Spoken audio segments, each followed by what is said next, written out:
welcome to my YouTube channel. My name is Allison Clarke and I am a senior portrait and wedding photographer based out of New Hampshire. And I'm also an educator for those who are just starting their own photography businesses and want to learn a little bit more. It is now week 3 of my camera basics series that I'm doing for this entire month of January, as I'm sure a lot of you guys got cameras for Christmas that you're learning how to use for the first time. This week we are going to specifically focus on the concept of ISO. To put it simply, ISO is your camera's sensitivity to light. The lower your ISO is, the less sensitive to light your camera will be, and then the higher your ISO is, the more sensitive to light your camera will be.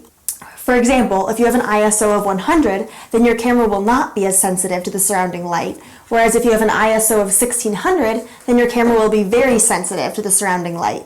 I always set my ISO after I've set my aperture and my shutter speed, but with a high ISO also comes grain or noise. Different cameras can have different capabilities, so some cameras can go to a really high ISO and not be as grainy, but some cameras can only go to about 1600 before getting pretty grainy.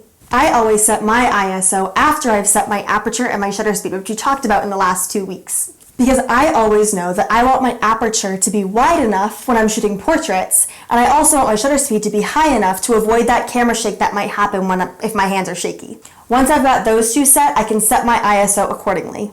Let's throw it back to the example that we used last week about the dimly lit room. So we're in a room where there's not a lot of surrounding light, and we're photographing somebody who's moving. We know that we need our shutter speed high enough to freeze the motion of that person.